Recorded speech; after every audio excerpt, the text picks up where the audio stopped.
¿Quieres conocer sobre la psicología alemana?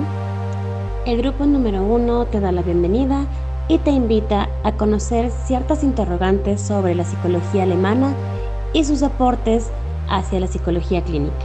Bienvenido. Buenos días, a mi grupo le tocó la psicología científica alemana. ¿Cuáles son los autores más importantes dentro de esta psicología?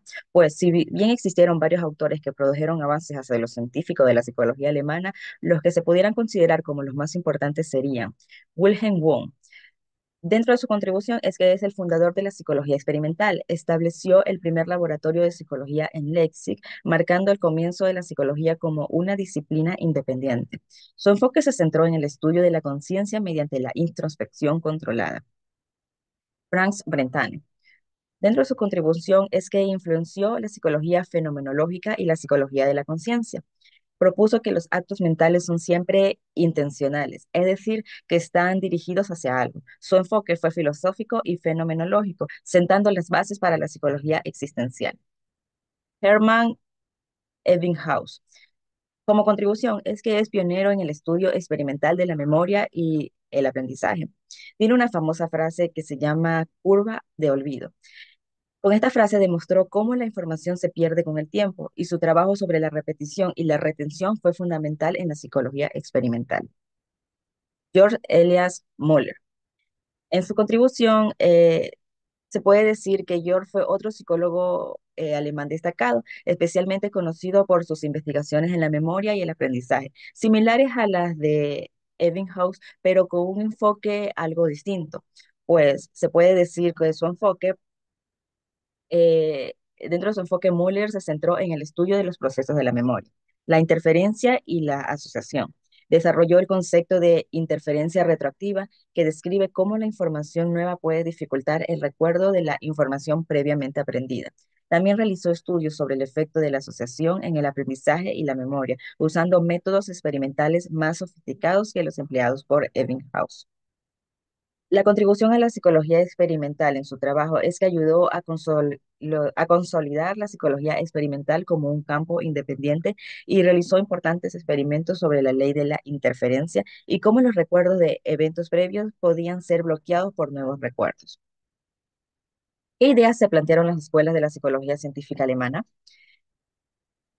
Tenemos ciertas ideas. La primera es que dentro de lo que es la psicología experimental de Wundt, se estableció la psicología como una disciplina experimental independiente, enfocándose en la observación controlada de la conciencia a través de la introspección.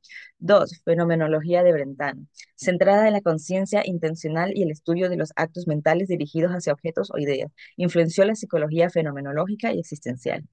Tres, la psicología de la percepción de Stone. Desarrolló la psicología de la percepción sensorial, especialmente la percepción auditiva, y fue un precursor en el estudio de la psicología musical. Cuatro, psicología del aprendizaje y memoria de Ebbinghaus. Él aportó estudios cuantitativos sobre el aprendizaje y la memoria, siendo pionero en el uso de métodos experimentales para analizar cómo las personas aprenden y olvidan información. Cinco, psicología de la memoria de Müller. Müller hizo grandes avances en el estudio de la memoria, desarrollando teorías sobre la interferencia en el aprendizaje y la forma en que los recuerdos pueden bloquearse o distorsionarse por nuevos aprendizajes. Fue un continuador del trabajo de Ebbinghaus, pero introdujo nuevas ideas como la interferencia retroactiva. Interrogante número 3. Hablemos sobre los aportes de la psicología alemana hacia la psicología clínica. Iniciamos mencionando sobre los aportes de Wundt hacia la psicología. Debemos mencionar que Wundt divide la psicología en dos tipos: psicología experimental y psicología de los pueblos o psicología colectiva. Siendo que así nos menciona que la psicología experimental básicamente es la experiencia instantánea del sujeto, es decir, una psicología inmediata y sobre todo bajo la percepción del sujeto. En segunda instancia también tomaremos como referencia la idea de que la psicología experimental nos menciona que vamos a iniciar como un proceso simple, es decir, la percepción, sensación, y luego vamos a comenzar con procesos que, como les mencioné anteriormente, simples para formar representaciones mentales. También Wundt nos había mencionado sobre la psicología individual, que es un proceso inferior, como sensaciones, sentimientos y voluntad. Aquí nos menciona que el proceso que toma en cuenta es empírico, no toma en cuenta el alma ni tampoco procesos metafísicos. Es decir, para Wundt, la conciencia es un conjunto de experiencias vividas. También debemos mencionar que Wundt nos toma esta parte de sensaciones y sentimientos, es decir, nos presenta la idea de sensaciones objetivas, mientras que sentimientos son subjetivos, propios del sujeto. Queremos mencionar aquí también la teoría tridimensional. También una idea importante y un aporte hacia la psicología clínica es por parte de Wundt el método de introspección, es decir, tomar la experiencia propia del sujeto para objeto de estudio. También tenemos las ideas de Hernán Ebbinghaus sobre la memoria. Básicamente aquí tenemos el estudio fue la memoria y tenemos la teoría sobre la curva del olvido y el aprendimiento sin sentido. Otra idea importante fue la parte de Müller, quien ayudó a consolidar la idea de que la memoria no solo es un proceso pasivo de retención, sino también un proceso activo, donde se manejan muchas partes como asociaciones, percepciones y la organización de información. Varias de las escuelas y enfoques psicológicos que se utilizan en la actualidad tienen bases en la psicología alemana del siglo XIX. Es por ello que la psicología cognitiva, que estudia las cogniciones, las percepciones y la memoria, está enraizada en los primeros laboratorios experimentales que creó Wundt. Asimismo, dentro de la teoría del aprendizaje que hoy está imperante, se utilizan términos como la curva del olvido que fueron planteados en un principio por Ebbinghaus. Por otro lado, la psicología Gestalt, que fue creada en sus inicios, hoy en la actualidad sigue imperante y sigue teniendo una influencia significativa en la psicología del color, en el marketing y actualmente sobre las inteligencias artificiales. Por otro lado, escuelas y enfoques humanistas o fenomenológicos están enraizadas también en los principios de la psicología alemana que estudiaban la experiencia subjetiva y el potencial humano en ese entonces y hasta este momento se siguen utilizando en las nuevas métodos o escuelas que siguen imperantes. Respondiendo a la pregunta número 5, podemos decir que la psicología alemana fue encabezada por Wilhelm Wundt, quien estableció las bases de la psicología como una ciencia experimental. Wundt dividió esta nueva disciplina en psicología experimental y psicología colectiva. La psicología experimental estaba enfocada en procesos simples como la percepción sensorial, mientras que la psicología colectiva estudiaba fenómenos culturales. Wundt tenía un enfoque muy empírico, rechazando la metafísica y centrándose en la experiencia inmediata. Consideraba que la conciencia era el conjunto de vivencias personales. Por otro lado, Herbart introdujo una psicología científica basada en las matemáticas, mientras que Fechner desarrolló la psicofísica para medir fenómenos psicológicos. Wundt consolidó estas ideas al fundar el laboratorio de Leipzig en 1879, en donde promovía la psicología experimental. Aunque Wundt y Fechner no consideraban viables el estudio experimental sobre la memoria, Eberhard rompió con esta idea al realizar investigaciones pioneras sobre este proceso. Autores como Müller refutaron aspectos de la psicofísica de Fechner, contribuyendo a la evolución de métodos científicos en la psicología. Estas bases influyeron en escuelas posteriores y enfoques actuales que integran métodos experimentales para el estudio de los procesos psicológicos.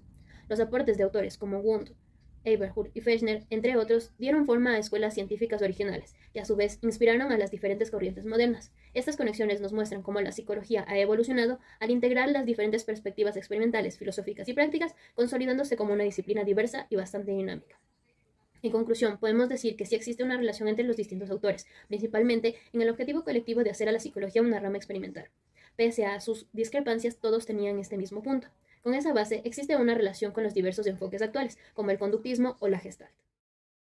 Cuando hablamos de cómo todo esto se relaciona con la psicología clínica actual, podemos dividirlo principalmente en los aportes de Wundt, en los aportes de Ebbinghaus y Müller y en los aportes de los psicólogos empiristas alemanes de esa época. Al hablar de Wundt, y al estar sus estudios principalmente centrados en lo que fueron las sensaciones, las percepciones, los sentimientos y la voluntad desde una perspectiva más psicofisiológica, permitiendo el uso de estudios cualitativos y cuantitativos, con el paso de los años estos serían los cimientos de lo que hoy en día en la actualidad se conoce como neuropsicología o también como psicofisiología. Psicofisiología en la actualidad en la psicología clínica ha permitido desarrollar intervenciones terapéuticas muy interesantes como es la de biofeedback, que consiste en la devolución inmediata mediante el uso de sensores, el uso de computadoras, de cómo están los aspectos fisiológicos de la persona, como pueden ser su respiración, su tasa cardíaca, etcétera, que le permiten una mayor tolerancia al dolor, una mayor tolerancia al estrés y un mejor control de la ansiedad en ciertos casos.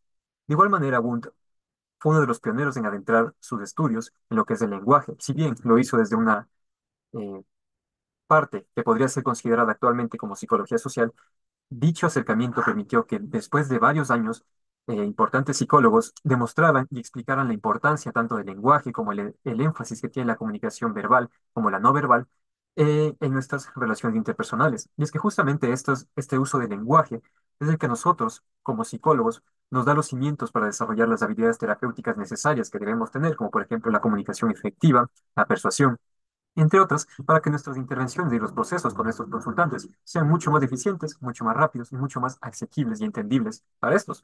Cuando hablamos en cambio de Ebbinghaus y Müller, ellos al estudiar experimentalmente un proceso cognitivo superior, como fue el de la memoria en su tiempo, que en su tiempo parecía que era imposible, demostraron al mundo que que todos, o que mejor dicho, los psicólogos eran capaces de estudiar dichos procesos cognitivos, que no era algo imposible. Y es que este primer acercamiento al estudio de los procesos cognitivos superiores, después de varios años de desarrollo, fue lo que dio lugar y origen a lo que hoy se conoce como psicología cognitiva. Y dicha psicología cognitiva permite de igual manera el desarrollo de técnicas e intervenciones terapéuticas importantes, como puede ser, por ejemplo, la difusión cognitiva que se utiliza en la terapia de aceptación y compromiso, o la reestructuración cognitiva que es un poco más propia de las terapias de segunda generación, o la terapia cognitiva conductual. Al hablar, en cambio, de los psicólogos empiristas, estos fueron los principales o la principal influencia en el desarrollo del paradigma psicológico de la Gestalt, que de igual manera surgió en Alemania.